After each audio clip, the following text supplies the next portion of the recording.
Amanda's voice cut through the Christmas morning laughter like a blade. "You're such a useless old woman." I stood up from the dinner table, looked her straight in the eye and said, "Then stop calling me when you need money."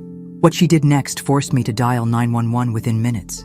If you're watching this, subscribe and let me know where you're watching from. This story gets much more intense, and I'd love to hear your thoughts in the comments below. But let me back up and tell you how Christmas morning turned into the day that changed everything. I'm Margaret Foster, though everyone calls me Maggie, and at 67 years old, I thought I'd seen every kind of family drama possible. I was wrong. The morning started perfectly. My son Brian had invited me to spend Christmas with his family, something that had become rarer over the past few years. His wife Amanda usually found reasons to keep these gatherings small, but this year, she'd been almost enthusiastic about including me. I should have known something was up. I arrived at their beautiful suburban home in Denver at exactly 10 o'clock, as requested, carrying my famous apple crisp and a bag full of carefully chosen gifts for my grandchildren, Jake, 16, and Emma, 14. The house smelled like cinnamon and pine, and Christmas music played softly in the background. "Grandma Maggie!" Emma rushed to hug me, her face bright with genuine excitement. Jake, trying to maintain his teenage coolness, still managed to smile and helped carry my things inside. Amanda greeted me with what I now recognize as a performance-worthy smile. "Margaret, so glad you could make it. The kids have been asking about you all morning." Brian hugged me warmly, and for those first few hours, everything felt normal. We opened presents. The kids showed me their new video games and clothes, and I helped Amanda in the kitchen while she prepared the traditional Christmas feast. That's where things started to unravel. "Margaret," Amanda said as she pulled the turkey from the oven, "could you grab the desserts from the counter? I want to make sure everything's ready for dinner." I looked at the counter. Pumpkin pie, chocolate cake, and a store-bought apple tart, but no sign of my apple crisp. "Where did you put my crisp?" I asked, checking the other counters. Amanda's expression shifted slightly. "Oh, that. I put it in the pantry. We have so much food already, and honestly, Brian mentioned that store-bought desserts are just more convenient for cleanup." The casual dismissal stung, but I kept my voice level. "I've been making that recipe for 30 years. It's Jake's favorite." "Well, people's tastes change," Amanda said with a shrug, turning back to the turkey. I should have left it there, should have swallowed the insult and moved on. But something in her tone, the way she dismissed decades of tradition, made me push back. "Amanda, I spent 3 hours yesterday making that crisp. The least you could do is serve it." That's when her mask slipped completely. 3 hours? Amanda's voice rose sharply. 3 hours to make a dessert that nobody even asked for? This is exactly what I'm talking about. Margaret, you just assume you're welcome to contribute? Assume we want your input? Assume we need you here at all? The kitchen fell silent except for the bubbling of something on the stove. I could hear voices from the living room, Brian and the kids still laughing about something, completely unaware of the confrontation brewing 10 feet away. "I brought dessert because that's what family does," I said quietly. "I've been bringing dessert to family dinners for longer than you've been part of this family." Amanda's eyes flashed dangerously. "Longer than I've been part of this family? Is that supposed to mean something? Because let me tell you what I know about family. Margaret, family doesn't show up unannounced and rearrange the refrigerator. Family doesn't criticize how we parent our children. And family doesn't expect to be catered to just because they're old." Each word felt like a slap. "I've never done any of those things." "Haven't you?" Amanda moved closer, her voice dropping to a harsh whisper. "The refrigerator thing was last month when you helped, put away groceries and reorganized everything because you thought we were storing things wrong. The parenting comment was 2 weeks ago when you suggested Jake might benefit from more structure. Should I go on?" I stared at her, realizing that every innocent gesture, every well-meaning suggestion, had been catalogued and filed away as ammunition for this moment. I was trying to help. You were trying to control, just like you always do, just like you did when Brian was growing up, and just like you're doing now with my children. The constant advice, the little gifts that come with strings attached, the way you act like you know better about everything. The accusation about gifts with strings attached hit particularly hard because it was so untrue. Every present I gave came from the heart, with no expectations beyond making my family happy. "What strings, Amanda? When have I ever?" The money, Margaret. Her voice cut through my protest. Let's talk about the money you've been giving Brian. The little loans that you never expect to be repaid. The way you slip him cash when you think I'm not looking. Do you think that doesn't come with strings? Do you think we don't feel obligated to include you, to put up with your interference because of your generosity? I felt like she'd punched me in the stomach. I give Brian money because I love him, because I want to help. You give Brian money because it makes you feel needed. It gives you power over our decisions, over our lives. And when we don't dance to your tune fast enough, you pull out the guilt trips about how much you've sacrificed for this family. That's not true, isn't it? How many times have you reminded us that you helped with Jake's braces, that you paid for Emma's summer camp, that you covered our mortgage payment last year when Brian was between jobs? You keep a running tab in your head, don't you? I opened my mouth to deny it, but the words wouldn't come. Because while my intentions had never been manipulative, I couldn't honestly say I'd never felt hurt when my help seemed to go unnoticed or unappreciated. Amanda saw my hesitation and pounced. And, see? I knew it. You do keep track, and you use it. The dinner that followed was a masterclass in family dysfunction. Amanda had composed herself before we joined the others, slipping back into her role as the perfect hostess. But I could feel the tension radiating from her every time our eyes met across the table. Brian chatted about work, oblivious to what had transpired in the kitchen. The kids talked about school and friends, their excitement about new Christmas gifts making them more animated than usual. And I sat there, mechanically eating Amanda's perfectly prepared meal, wondering how long this resentment had been building. "Grandma, aren't you going to have any apple crisp?" Emma asked when Amanda brought out the dessert tray. Before I could answer, Amanda jumped in smoothly. "Oh, Grandma didn't bring apple crisp this year, honey. But look at this beautiful chocolate cake, your favorite." The lie was delivered so casually, so convincingly, that even I almost doubted what had happened earlier. But Jake, bless him, wasn't so easily fooled. But I saw the dish in the pantry when I got more napkins, the one with the crumbly top that Grandma always makes. Amanda's smile tightened almost imperceptibly. "That's just some leftovers from earlier in the week. Sweetheart, nothing special." "Can we have some anyway?" Jake pressed, starting to stand up. "Sit down, Jake." Amanda's voice carried a sharp edge that made both kids freeze. "I said we're having the desserts that are on the table." The silence that followed was thick with confusion. Brian finally cleared his throat. "Everything okay, honey?" Amanda's laugh was bright and brittle.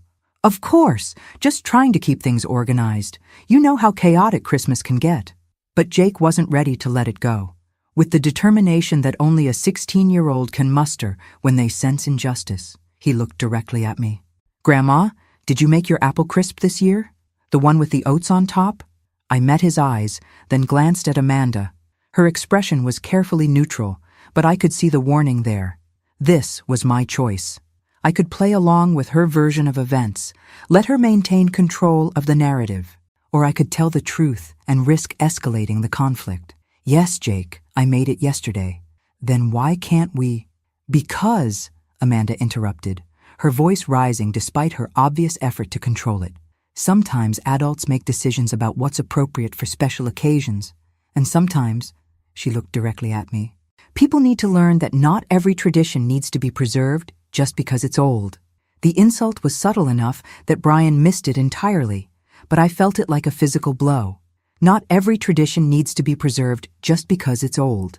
She wasn't just talking about the apple crisp anymore. "I see," I said quietly. "Good," Amanda replied, cutting herself a large piece of chocolate cake. "I'm glad we understand each other." But we didn't understand each other. Not at all. Because what I was beginning to understand was that Amanda had been systematically erasing me from this family's traditions. And this Christmas dessert situation was just the latest casualty. I thought back over the past year.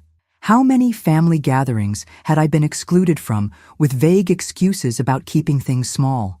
How many times had Brian mentioned events after the fact, apologizing for the oversight of not inviting me? How often had I been told that the kids were too busy with school and activities to visit, when I could see from their social media that they had plenty of time for other relatives? The realization settled in my chest like a cold weight. This wasn't about apple crisp. This wasn't even about today.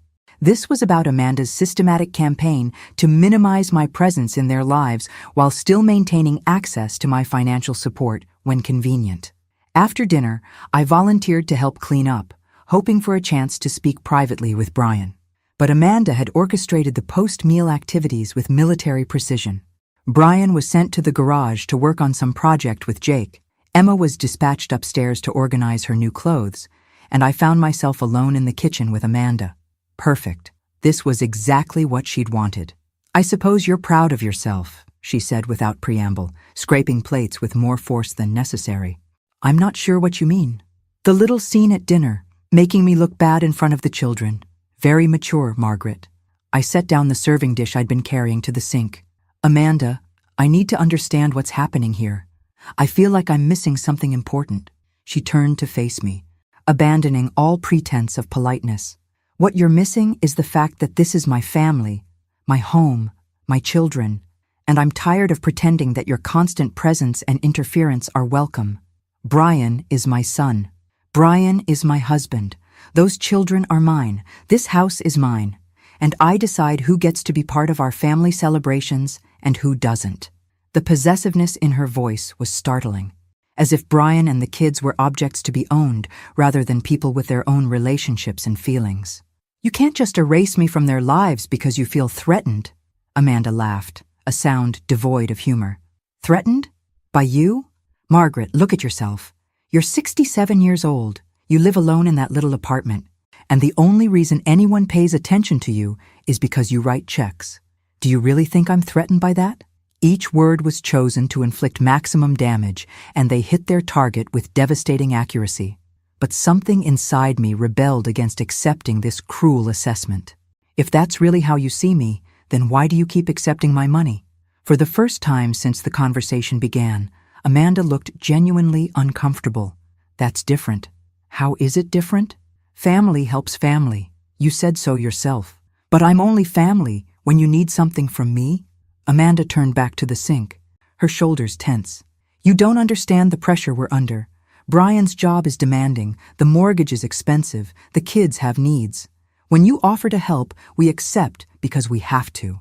But that doesn't mean we have to pretend we enjoy having you hover over every decision we make." The honesty was brutal, but at least it was honest. For years, I'd been telling myself that my financial contributions were appreciated, that they came from a place of love and were received with gratitude. Now I understood the truth.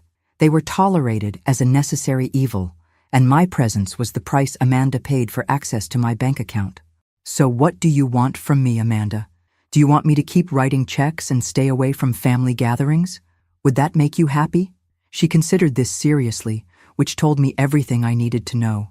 "I want," she said finally, "for you to stop pretending that we're all one big happy family. I want you to accept that your role in our lives is limited, and I want you to stop making Brian feel guilty every time we don't include you in something." "I've never made Brian feel guilty about anything. Haven't you? What about that phone call last month when you told him how lonely you were during Emma's birthday party? What about the time you mentioned how quiet your Thanksgiving was after we decided to go to my sister's instead? You may not realize you're doing it, but you are." I stood in that kitchen, listening to Amanda's litany of my supposed crimes, and felt something shift inside me. Not sadness, not anger, but a peculiar clarity, like someone had just turned on a bright light in a room where I'd been stumbling around in the dark for years. "You're right," I said quietly. Amanda looked surprised. She'd clearly been prepared for an argument, not capitulation. "I am? You're absolutely right. I have been making assumptions about my place in this family. I assumed that because I love Brian and those children, that love was reciprocated in the same way. I assumed that my contributions were appreciated rather than simply tolerated. I assumed I was wanted rather than merely useful." Amanda's expression was wary now, as if she sensed a trap. "But you know what? Amanda, you've just given me the most valuable gift I could have asked for this Christmas. You've given me the truth, and now that I know where I stand, I can make some adjustments." "What kind of adjustments?" I smiled, and there must have been something unsettling about that smile, because Amanda actually took a step back. "Well, let's start with the obvious one. If my role in this family is purely financial, then we should probably treat it like the business arrangement it apparently is. No more random gifts, no more emergency loans, no more assumptions about what family owes each other. Margaret, that's not what isn't it? You just told me that you accept my money because you have to, not because you want to. You told me that my presence is the price you pay for my financial help. So let's eliminate that price, shall we? From now on, if you need money, you can ask for it directly. No more family gatherings, no more pretending we all enjoy each other's company. Just business. Amanda's face had gone pale. You're being ridiculous. I never said— You said exactly that, Amanda. You told me I don't understand the pressure you're under, that you accept my help because you have to. Well, now you won't have to anymore. You can find other ways to manage your pressure. The sound of footsteps in the hallway interrupted our conversation. Brian appeared in the doorway, Jake right behind him. How are my favorite ladies doing? Brian asked with forced cheer. He could obviously sense the tension, even if he didn't understand its source. Just having a nice chat, Amanda said quickly. About holiday traditions and changes. I looked at my son, this man I'd raised and loved and supported for 42 years, and wondered when he'd become so adept at avoiding uncomfortable truths. When had he learned to accept Amanda's version of reality without question? When had he stopped being curious about my feelings or well-being? Dad, Jake said suddenly. Mom won't let us have Grandma's apple crisp. It's in the pantry, but she says we can't eat it. Brian looked confused. Apple crisp? Mom, did you bring apple crisp? She did, Jake pressed on with teenage persistence. But Mom said it wasn't appropriate for Christmas dinner. I watched Brian's face as he processed this information. I could see him trying to figure out how to navigate between his wife's wishes and his confusion about why apple crisp would be inappropriate for any family meal. Well, he said finally, maybe we can have it later, as a midnight snack or something. It was a diplomatic answer, but it revealed everything about the dynamic in this house. Amanda made the decisions, and Brian found ways to work around them without direct confrontation. Actually, I said, reaching for my purse, I think I should head home. It's been a long day, and I'm feeling a bit tired. The protests were immediate and predictable. Brian insisted it was too early for me to leave. The kids wanted to show me more of their presence, and even Amanda made token objections about staying for coffee and more dessert. But I could see the relief in Amanda's eyes. She'd gotten what she wanted, a clear understanding between us about the nature of our relationship going forward. No. I really should go, I said, accepting hugs from Jake and Emma. Thank you for a lovely Christmas dinner. Brian walked me to the door, carrying my coat and the untouched dish of apple crisp. Mom, is everything okay? You seem different. I paused at the threshold, looking back at the warm, beautifully decorated house where I'd just learned I was no longer truly welcome. I'm fine, sweetheart. Just thinking about some changes I might need to make in the new year. What kind of changes? Oh, nothing dramatic, just reassessing some things. Priorities, you know? Brian's expression was concerned, but not alarmed. After all, his 67-year-old mother talking about reassessing priorities probably seemed like normal aging behavior, not the beginning of a complete restructuring of our relationship. If you need anything, you know you can call, right? Of course, I agreed, though we both knew that calling had become increasingly pointless over the past few years. My calls were answered with polite conversation and quick excuses to end the chat. I drove home slowly, taking the long way through neighborhoods decorated with Christmas lights and inflatable lawn ornaments. Families were visible through lit windows, gathered around dinner tables and Christmas trees. And I wondered how many of those scenes were as dysfunctional as the one I'd just left. Back in my small apartment, I sat at my kitchen table with a cup of tea and began making a list. Not a to-do list or a grocery list, but an accounting of sorts. Every loan I'd made to Brian and Amanda over the past 5 years. Every emergency payment, every temporary help with bills, every gift that had been substantial enough to impact my own budget. The total was staggering. More than I'd realized, certainly more than I could afford to continue if I wanted to maintain my own financial security in retirement. But the money wasn't really the issue. Money could be earned back, budgets could be adjusted, and at my age, I didn't need much to be comfortable. The real issue was dignity, self-respect. The ability to look at myself in the mirror and recognize the person looking back. For too long, I'd been buying tolerance by calling it love. I'd been accepting scraps of attention and calling it family closeness. I'd been enabling Amanda's control and calling it keeping the peace. That ended today. My phone rang as I was finishing my calculations. Brian's name appeared on the screen, and I felt my stomach clench. No doubt Amanda had sent him to smooth things over, to make sure my feelings weren't too hurt, to ensure that the financial pipeline wouldn't be disrupted. I let it go to voicemail. But when it rang again immediately, and then a third time, I finally answered. "Mom, thank God. Listen, there's been a situation here. Amanda. She's called the police." My blood went cold. "What happened?" "She says you threatened her.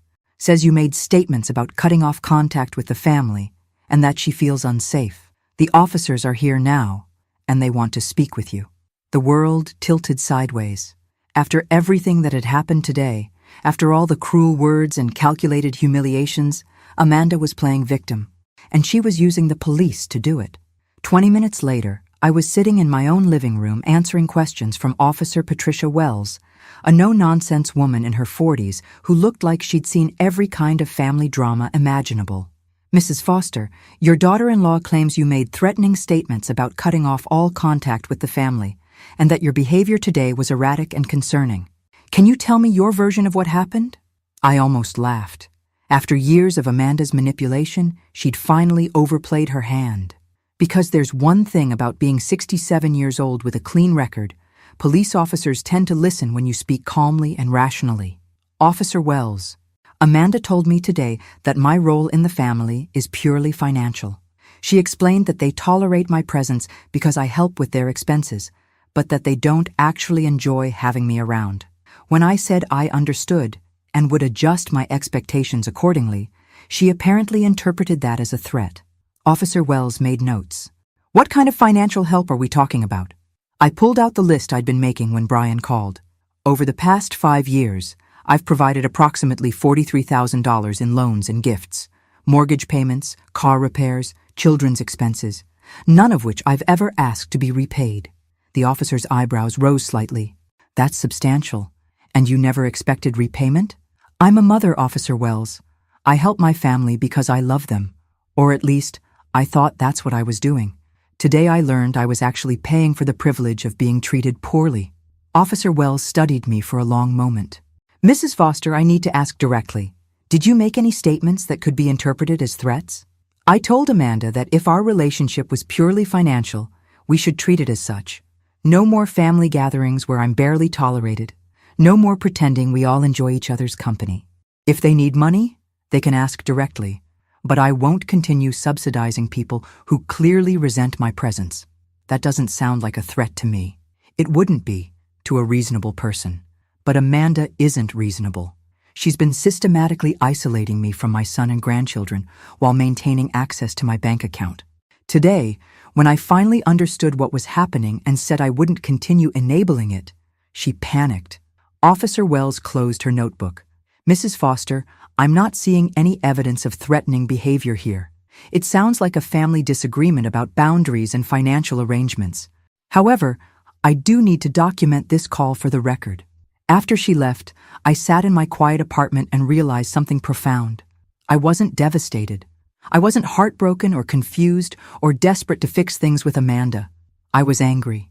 Cleanly, purely angry, in a way I hadn't allowed myself to be in years. Amanda had made a critical error.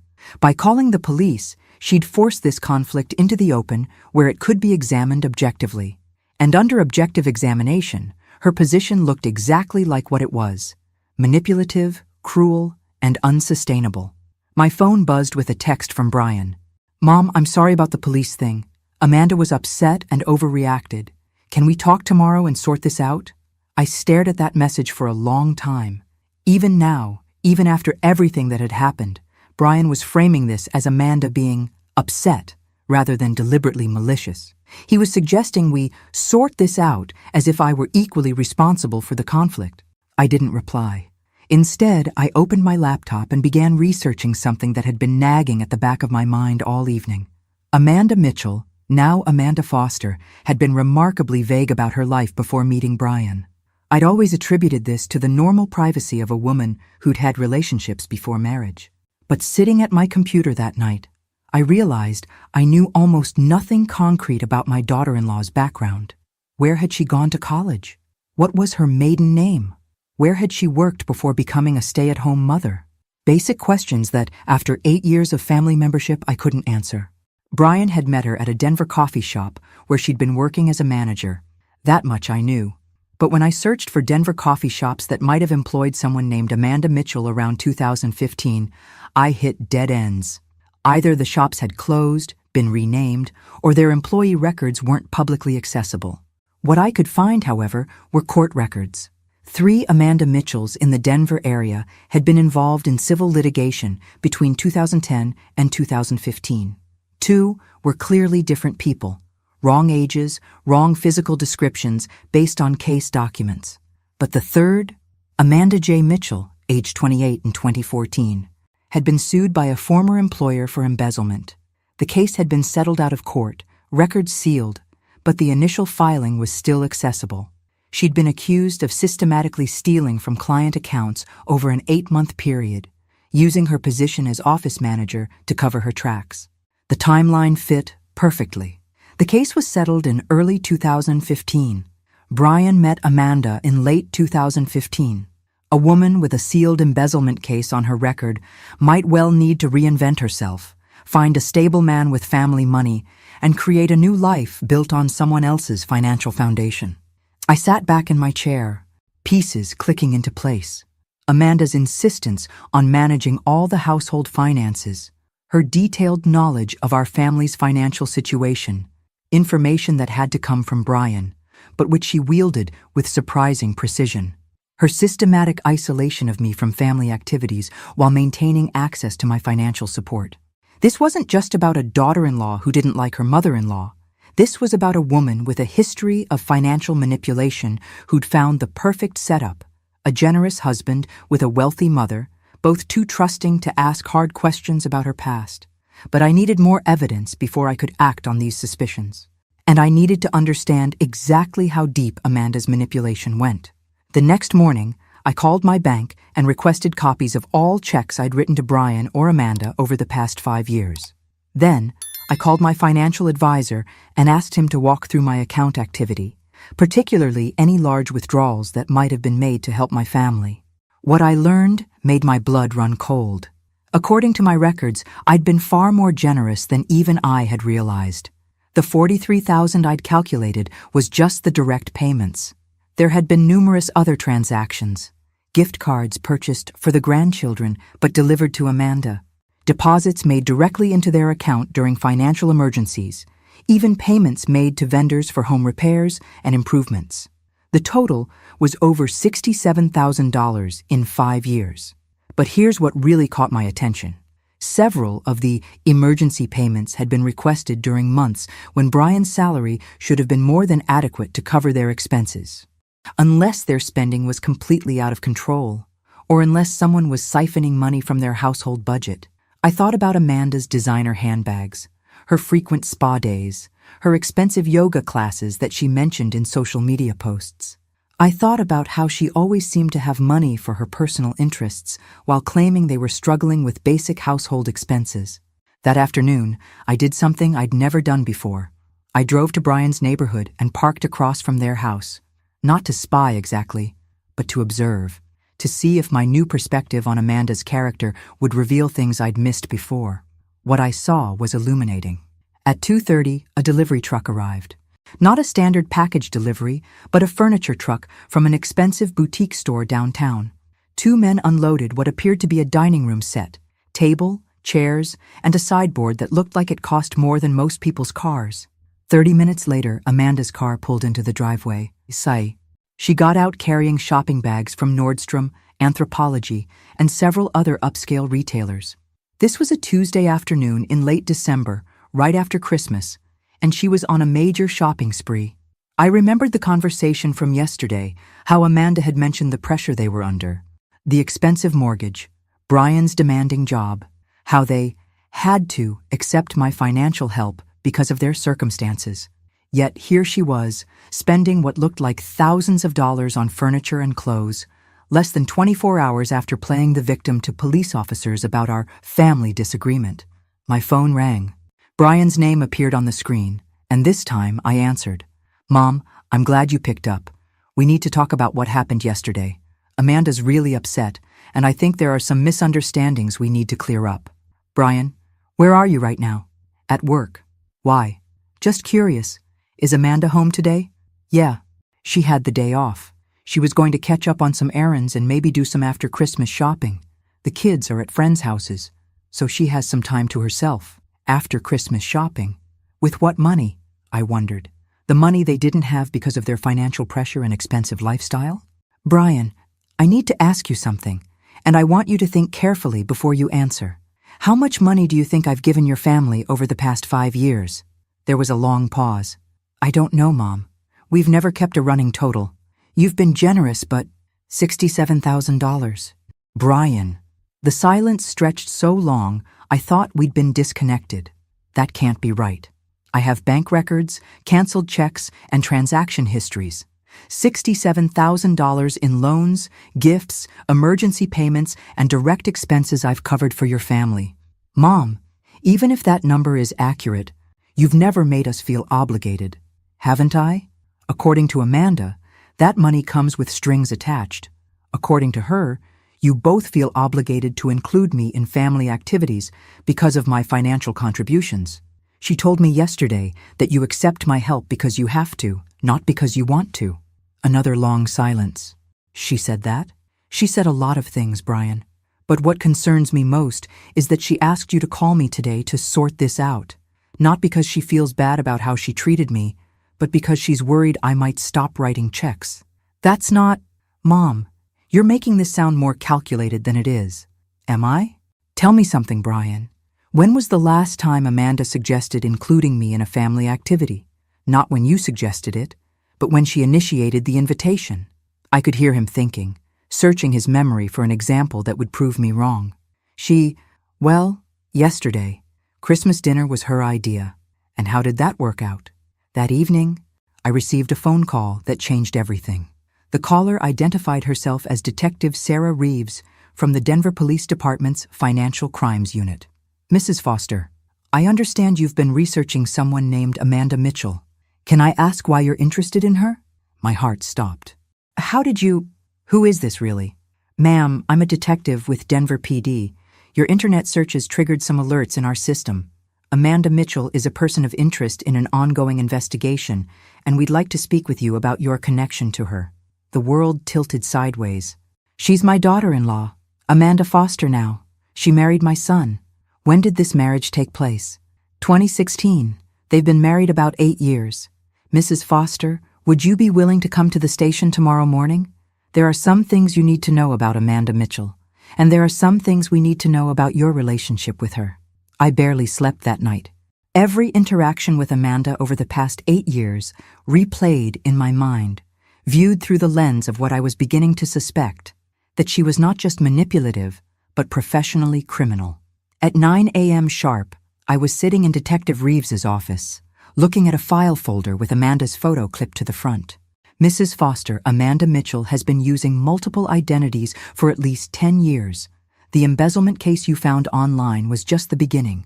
She's been married twice before under different names, and in both cases, she systematically drained her husband's finances before disappearing. I felt sick. What about my son? What about the children? The children appear to be legitimately his, based on our investigation. But Amanda Mitchell, or Amanda Foster as she's known now, has been running a long-term con on your family. She's been using your financial support to fund a lifestyle that includes a secret apartment, a second car registered under a different name, and what appears to be preparation for another disappearance. Another disappearance? Detective Reeves opened the file and showed me surveillance photos. Amanda at a bank I didn't recognize. Amanda meeting with a man I'd never seen. Amanda loading boxes into a storage unit.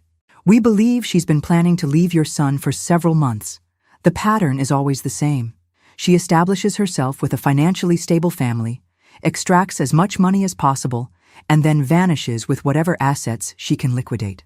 But the children, In her previous marriages, she left behind the children. They weren't biologically hers in those cases, but she'd been their stepmother for years. She has no problem abandoning children when it suits her purposes. I stared at the photos, thinking about Jake and Emma, about how devastated they would be if Amanda simply vanished from their lives. But then I thought about something else. Detective, if you know all this, why haven't you arrested her? We've been building a case, but we needed more evidence of active fraud. Your research yesterday, combined with the information you can provide about the money she's taken from your family, gives us what we need to move forward. What do you want me to do? Detective Reeves leaned forward. Mrs. Foster, we want you to help us catch her in the act. The plan was elegantly simple. I would approach Amanda with an offer she couldn't refuse, a substantial early inheritance that I wanted to give to the family for tax purposes. The amount would be large enough to trigger her greed, but structured in a way that would require her to reveal her hidden accounts and financial preparations. It took 3 days to set everything up. During that time, I had to act normally, taking Brian's calls and pretending nothing had changed. The hardest part was not warning him about what was coming. Detective Reeves had insisted that for the operation to work, Brian couldn't know what we were planning. On Friday morning, I called Amanda directly. Amanda, I'd like to speak with you about something important. Could you meet me for coffee this afternoon? She sounded surprised but agreed. We met at a neutral location, a coffee shop in downtown Denver, where Detective Reeves and her team could monitor our conversation. Amanda, I've been thinking about our conversation on Christmas Day, and you were right about several things. I have been too involved in your family's business, and I haven't been respectful of your boundaries. She looked suspicious, but nodded. I appreciate you saying that, Margaret. I want to make amends, and I want to do something that will benefit your family's future without requiring my ongoing involvement. I pulled out a folder prepared by the detective team. I'm prepared to give Brian and the children a substantial gift, $200,000, but I want to do it in a way that minimizes tax implications. Amanda's eyes lit up, but she tried to hide her excitement. That's very generous. There are some complications with transferring that much money, particularly since some of it would need to go into accounts that aren't jointly held. I'll need information about all your family's accounts, including any personal accounts you might have for managing household expenses. This was the moment. If Amanda was legitimate, she'd suggest involving Brian in these discussions. If she was running a con, she'd try to handle this herself to maintain control. I can provide that information, she said quickly. Brian's so busy with work, and honestly, I handle all our financial planning anyway. It would be easier if we could just work directly together on this. Perfect. I'll need account numbers, routing information, and verification of balances for tax documentation purposes.